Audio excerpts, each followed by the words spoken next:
Hello everybody, I haven't made an update to my channel in quite a while now, for no real reason other than like a lot of the newbie stuff is worn off and I've just kind of got what's going on now, and I also feel like being complaining about things doesn't really help anything, but it does help you guys understand what will be what are some of the surprises out here. But I guess I'm not surprised by anything anymore. Well, I shouldn't say that, but and I've been busy too. So since I've uploaded last time, I've been on probably 24 different runs. I've been to Laredo and back. My company's been getting me to Laredo, which is a known for expediters, because many times or certain companies don't get their drivers out of there. It's like a dead end because there's a lot more freight going into Laredo usually than going out. But in twice I've gotten out of there within 24 hours. So my company is bidding pretty competitively, I guess. I got to pick up right out of Laredo, and we also did the other typical one where they'll have me deadhead over to one of the 3 or 4 other cities that are kind of that have more freight that aren't too far from there. They're all border cities. You have McAllen, you have Los Indios, and you have Brownsville. And there's probably a few more that I haven't been. I'm sure there's Del Rio and perhaps Victoria. But I haven't been out of there. I've been over to El Paso. And so that's kind of been it, really. The snow is finally wrapping up. And as you see this video, some of you will see this right away and you'll know what's going on in the world currently.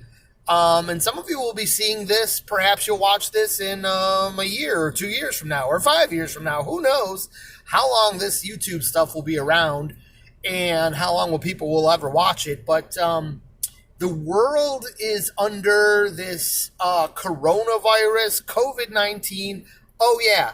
And I have to be careful because if I even say that, this video would get, well, none of these videos are monetized anyway, so I don't think I have to personally worry, but that's apparently getting people's videos demonetized for whatever reason, because it's so important. There's a big chance for misinformation, and it's so important right now to the entire world that YouTube doesn't want to be involved in spreading misinformation about what's going on. It's a virus. Other countries have had people getting really sick. It's spreading. There's certain cities it's now hitting the United States. It's just been through 2 other countries that it's really devastated. It's now getting into the United States. So, yeah, it's kind of, it's just weird. It's really weird because there's a lot of things about it that are strange. Like, for example, it started in China. It was really bad. It's hit Italy really bad. So now everyone's worried in the United States. But what about all these other countries? Like, I just realized as I was saying this, like, we haven't heard anything about hundreds of other countries that are apparently it didn't hit, and why didn't it hit there? So who knows? Like, that's not the scope of this video to go into all the details of this thing. But that's the deal right now. It's like a very big deal. I think as you see this video in the future, you're either going to be like, oh, yeah, I remember that. Boy, that was the beginning of 2019 or 2020. Sorry. What a year that was with that weird coronavirus scare. Remember that. I'm sure this will all pass and we'll all look at it in the past like, oh, yeah, gee, remember when that happened? And then, we'll all know what happened. It wasn't either, and there's no way to win. Either it's not going to be a big deal. It's going to pass by and everyone's going to be like, okay, what were we all freaking out about? But it's because everybody was willing to stay indoors. Like, people are totally staying indoors. It's something like unprecedented. No one has ever seen before. Like, most people are willing to do what they're asking and just stay inside their houses and not go anywhere. Like you're totally being told to like stay inside. It's weird. Like no one's ever done that before in America. It's a free country and we just do whatever the hell we want all the time. So that being said, if that works and we don't get the real epidemic proportions of death, which is what this thing is leading to in many cases, or the overwhelming people that got sick but even got over it. If we don't get that, then everyone's going to think that it was no big deal, that it never was really an issue. And then if that does happen, it's very unfortunate. But then everyone will realize just how bad it was, and they'll look at the people who aren't responding and who are making a joke of the whole thing and who think it's fake or something like that. But my personal thought is, what's better safe than sorry? What's the harm in taking some precautions for 2 or 3 weeks and seeing what happens? And if it's all just a government hoax, then who really cares? Like, what's the big deal? It doesn't do anything to, other than I guess it affected a lot of people in their jobs. So that gets me, I guess, to the point of expediting. It can affect expediting. Shipping has been like in question because plants are closing down. Like General Motors has suspended production and Ford has suspended production for a few weeks. And that's a big part of what we do in this expedited parts. So will that affect us as well? Will we also slow down? In the last 2 weeks, I have not slowed down, and I've even taken some loads to Toyota and Volvo, and their plants were open, or their subsidiaries. Toyota was a subsidiary plant. I think they were making like metal parts like bumpers and seat brackets at the plant I went to in Simcoe and Elmira, Ontario, Canada. And they were running, and now more recently Volvo was up and running, an actual car plant. Small place for that to produce cars, but there they were producing Volvos for the United States. So that being said, I have been busy, and my last 2 weeks were totally awesome. Another part of the reason I didn't make any videos is because I was just running to the tune of at about 3,000 miles per week. I really don't have a lot of time to make videos. And so, yeah, I've been busy, and that's good. This very last week, as it stands, we're in the middle of the pay week. It's the weekend, but that's kind of the middle of the week for my company that I run for. And so I've only had one 800-mile load, which was a total fiasco. Maybe I'll get into that. Not a total fiasco, but it was just a pain in the butt. So many stupid things went wrong with it. And that's still getting done. Tomorrow I deliver that to Windsor, Ontario. And I'm sitting in Detroit right now, and Detroit is a hot spot. It's like the latest news is like New York City is really, really bad with coronavirus cases, and now Detroit is a known like place you don't want to be. There's just the virus spreading everywhere. And stupid me, I went to go to stores today to find a couple more bits of food and to look for hand sanitizer. This isn't the city you want to find hand sanitizer in. It's not going to be anywhere. Everyone has gone crazy here and mobbed every possible store shelf for hand sanitizer, so it's not anywhere here. And that makes sense because it's a known, this city is, everyone knows like it's spreading here really bad. A lot of the people in the stores had masks. I even wore my gloves in one store. And so that was that. So no hand sanitizer to be found. Excuse me, just some swallowing my my spit. And not the dry cough that is known to be the first symptom of getting that horrible, this horrible virus is what it is. So what you want to do during this time, so I guess that's what I'll make this video about, what things you can do in your van, like, wash, the one biggest thing is wash your hands and don't touch your face. And that could be like, the easiest way. Don't be around a whole lot of groups of people. Maintain 6 feet away from people. wash your hands a lot and don't touch your face as much as you can. Um, and that's, and then you probably won't get the virus at all. And because that's a good way to avoid viruses is to keep your hands clean of things that you touch that could pick up a virus, and keep them off your face if if it does get on your hands from something you touched. Well, that brings me to this point. Expediters and truck drivers, one of the biggest lack of things we have is available water. We usually have water on hand that we'll buy from Walmart to drink. I get these to have water on hand to drink all the time, and I'll get 2 or 3 days out of one of those, and they're $1 or $2 a piece, so that's an easy expense to stay alive. But lucky me, last time I stopped at home, I filled up some of my empty ones with my home water, which is pretty good water. I live in Rochester, New York, and as I always say in my videos, and we get water there from Lake Ontario mixed with this little one of the Finger Lakes called Hemlock Lake, and I think it's some of the best water in the country. Not that I've had water all over the country, but it's okay water. I also think that they do over-chlorinate it like most places, especially they probably have to, because the Lake Ontario water probably isn't all that great anymore, where that used to be a pristine, beautiful freshwater lake of ginormous size. As you know, the Finger Lakes are all huge lakes, very deep lakes.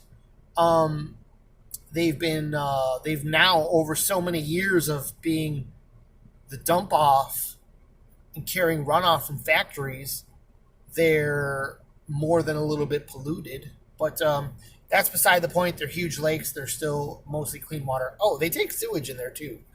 But anyways, so what can you do without fresh water? Well, so I got this gallon of water, and I bought some hand soap, so at least I can, they recommend washing your hands for 20 seconds, and the best I can get out of it is rinsing them about 4 or 5 times without using up all my water all at once. So at the very least, covering them with soap, lathering them up for a while, and rinsing them off probably does a pretty good job.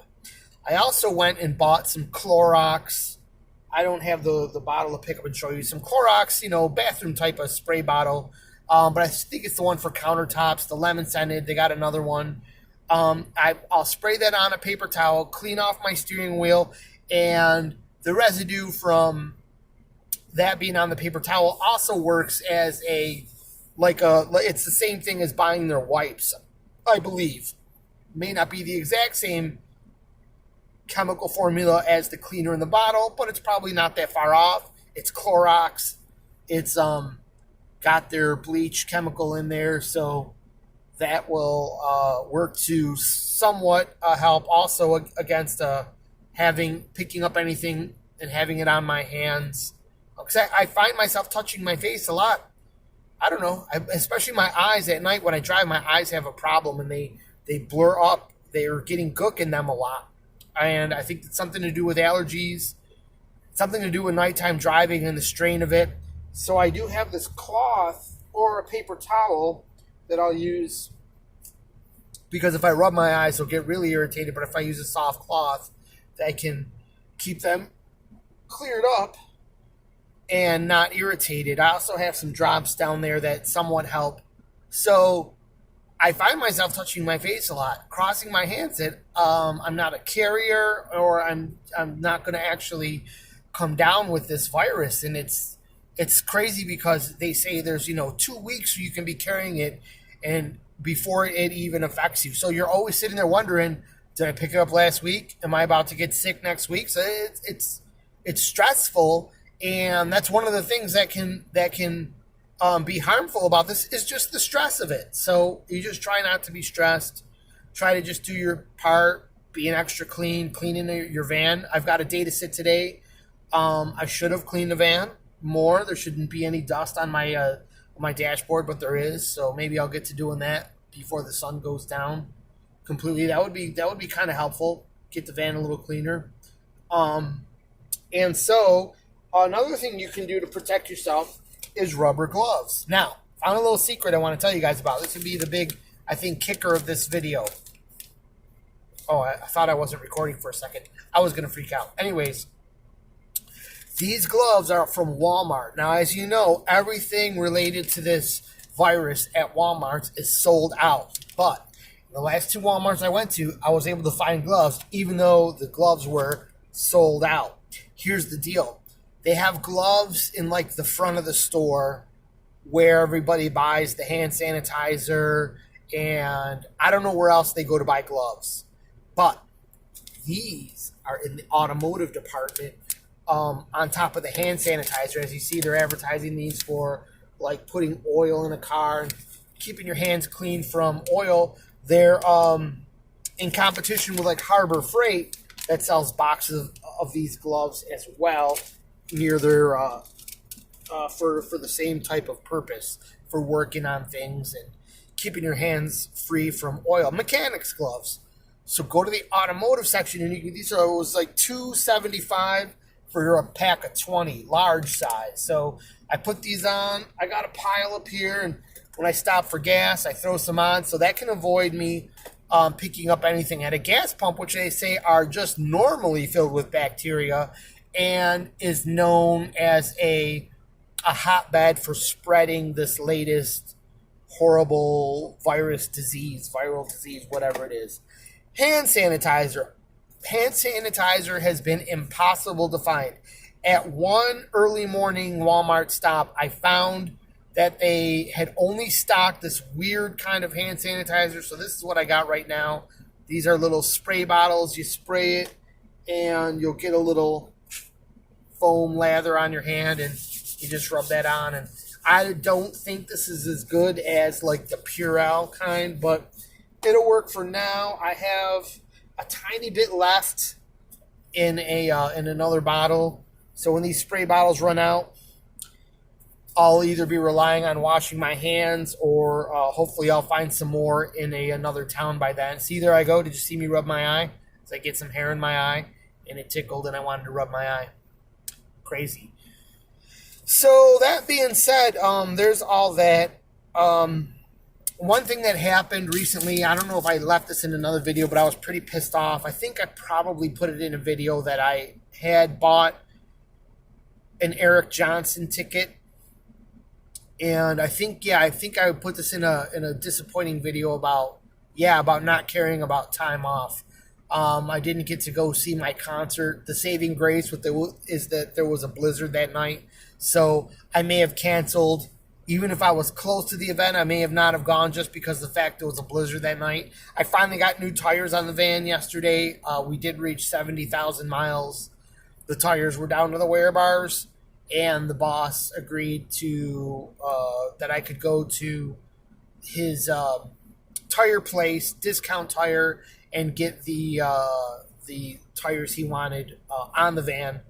And so we got those, all good. They got some kind of warranty. I think if I got a flat tire, they can get road hazard. I've had good runs. And are we slowing down any? I guess I covered that. So hopefully not. I'll give you another update in a week or so. See if we indeed slowed down. I got some nice wind. We had some thunderstorms last night, which was really awesome to fall asleep to. The sound of rain on the van, I always like. Right now we got some wind shaking the van around, so that's I always like that. It rocks me to sleep.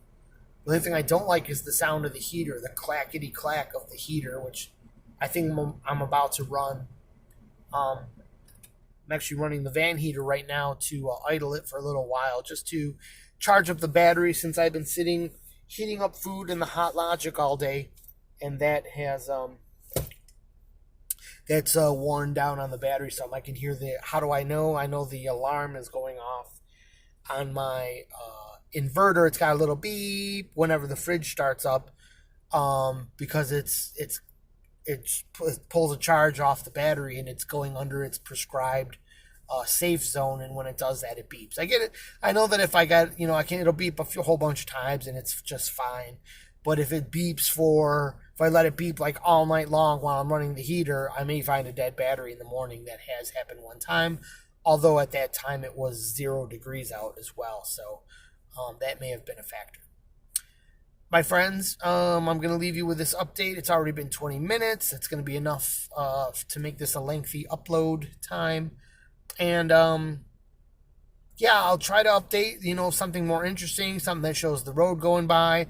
I had a couple interesting ones where I only uploaded it to Facebook, but I was driving through the morning fog the other day, like the sun was ahead, but there was just wall to wall fog.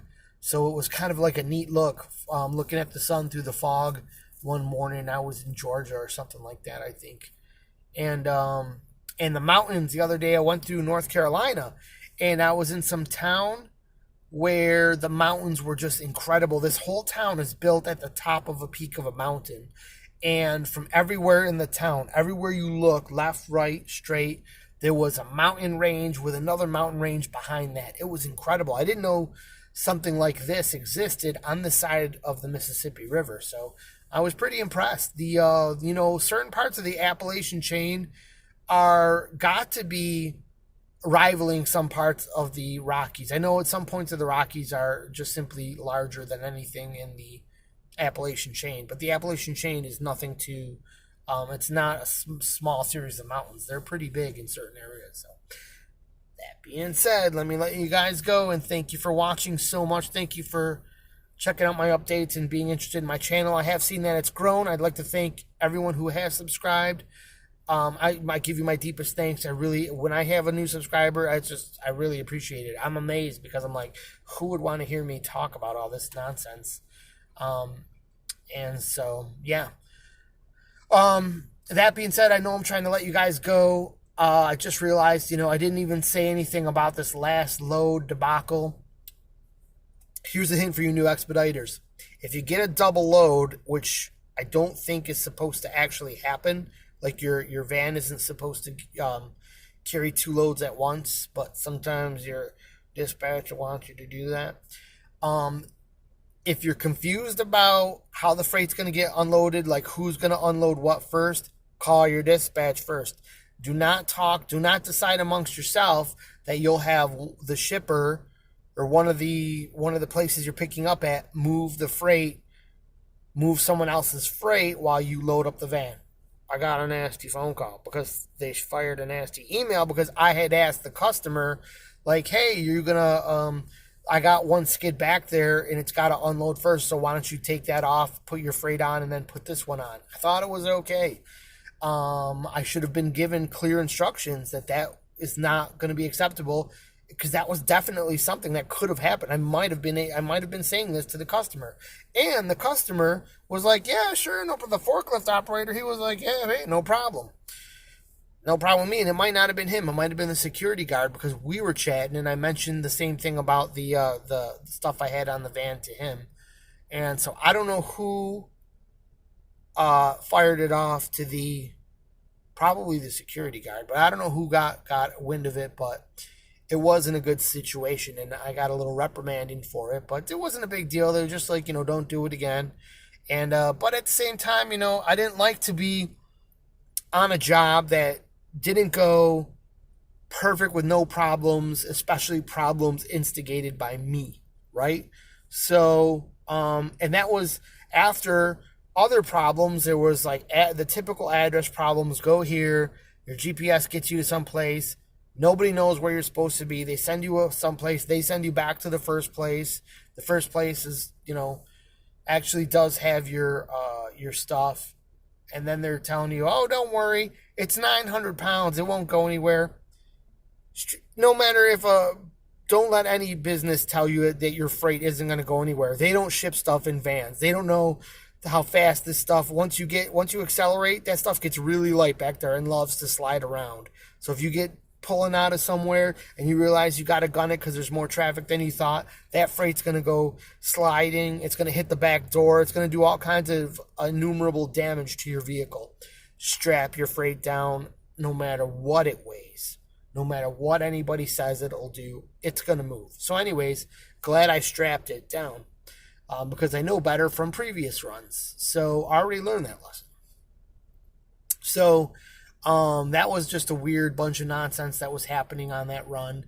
And then I got got it all straightened out, and here I am. The the final thing I'm going to tell you then today. Here I am at in Detroit. My drop off is in Windsor for Monday morning. The reason I didn't go into Windsor and wait there is my phone gets terrible service in Canada. It just goes really slow because it's roaming. So I thought, why not go there early in the morning or overnight tonight when there's way less trucks at the border, ding ding, and when I've got a great place to stay here. And this is my final point. I want to tell you guys, although maybe I don't want to blab it out, but no one's watching this video by now anyways, except the most dedicated expediters. And I wanted to tell you guys about Load 1. I'm going to show you guys right now. I'm at Load 1. Here's their building. There's a Load 1 van next to me. Probably looks backwards to you because of the front-facing camera here. But that's Load 1. And what they do here at Load 1, that's not my company I run for. But this Expedite company, they run lots of different types of vehicles, but they also run Expedite vans. And so they've got a big dispatch kind of hub area in Detroit. And they have a driver's lounge, and they allow any driver. They're friendly to anybody who does this. They consider us all one big family, which is just really, really cool of this place. I just can't thank them enough for being so welcoming to even, me. I'm from another company. I've been hanging out in their parking lot all weekend, with a safe place to park, totally awesome. And if I want, I can head into their driver's lounge. They've got chairs upstairs, a TV to watch. I don't watch TV, and I don't want to overuse the place. But I heard that they have some massage chairs, and I tried them out, and oh my god, like totally better than Planet Fitness. A nice 15-minute massage I got out of their chair. It did everything 100% awesome. It was a great massage chair. Those things must be $20,000 a piece. There was a scale there to weigh yourself so I could find out just how awful this job has been diet wise. And there was a shower, a nicely tiled shower, really well done, clean. So that was really nice. And a bathroom that was also clean. So just amenities. They have a vending machine if that's the kind of food you want to eat. And nice, just really, really nice, and just wonderful that that's open to even me, not part of their company. So I was just really very impressed, and I can't say enough great things about Load 1 as a company, as a transportation and logistics company, as it says on their logo. So that's all. Load 1, totally awesome. We thank you very much. All of us expediters that come here do, I'm sure. And yeah, we'll go from there. Thank you guys for watching. Hit like, hit subscribe, like everybody says, like the algorithm likes me to say. And we'll talk to you soon. Next video, we'll update you with just more talking nonsense here from the road. And yeah, let me know your thoughts and comments below. Have a great day.